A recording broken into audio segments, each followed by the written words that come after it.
Informasi berikutnya datang dari Kalimantan Utara. Dari data infografis COVID-19 Kabupaten Nunukan, sejak Kamis 4 November hingga Jumat 5 November 2021, kasus aktif masih bertahan di angka 23 pasien. Sementara itu, selama Nunukan berstatus PPKM level 2, aktivitas masyarakat sudah mulai dilonggarkan. Namun masih tetap ada pembatasan jumlah orang di suatu tempat atau ruangan. Detail informasinya akan disampaikan oleh rekan wartawan Tribun Kaltara, ada Febrianus Felis yang kini sudah bergabung bersama kami. Halo rekan Felis. Ya, halo Dea. Felis, bisa Anda gambarkan bagaimana untuk situasi penyebaran COVID-19 di Kabupaten Nunukan saat ini? Baik, ya.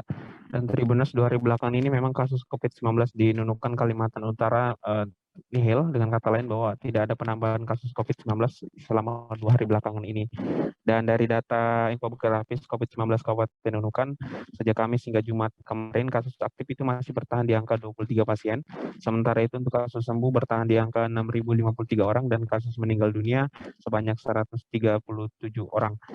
Dari keterangan juru bicara percepatan penanganan COVID-19 Aris Yono mengatakan bahwa memang kasus penularan lokal di Nunukan 2 minggu belakangan ini terbilang sangat rendah, dan untuk aktivitas masyarakat beberapa kegiatan di tempat umum kemudian dilonggarkan. Begitu dia. Felis, untuk angka positif rate sendiri terakhir di Kabupaten Nunukan bagaimana? Ya, angka positif rate sendiri terakhir itu 0,88%, dan menurut dari keterangan Arisyono, angka di bawah 1% terbilang cukup stabil atau cukup aman untuk penyebaran COVID-19 sendiri. Begitu dia. Felis, apakah selama ini ada kasus positif yang disumbang oleh pekerja migran Indonesia yang menyebar di wilayah Kabupaten Nunukan? Ya, betul deh. Jadi dari 16 belum lama ini ada sekitar 16 PMI pekerja migran Indonesia yang terkonfirmasi positif COVID-19, ditambah 6 kasus yang disumbang dari warga negara Indonesia non prosedural.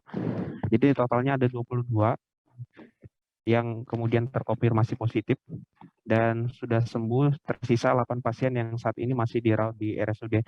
Namun untuk mencegah penyebaran meluasnya kasus positif tersebut, Satgas COVID-19 sudah melakukan lokalisir, artinya setiap PMI atau pekerja migran Indonesia yang dideportasi dari Malaysia itu dilakukan karantina secara mandiri di Rusunawa, sehingga tidak ada penyebaran yang meluas dari COVID-19 sendiri.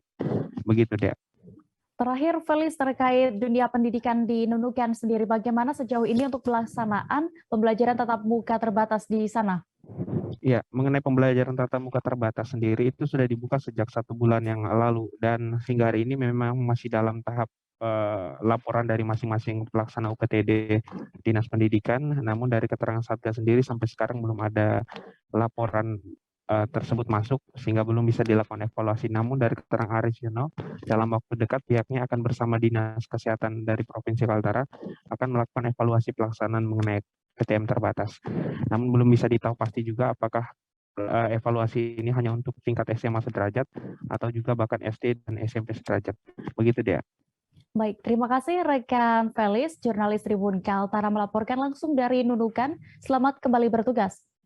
Terima kasih sudah nonton. Jangan lupa like, subscribe, dan share ya.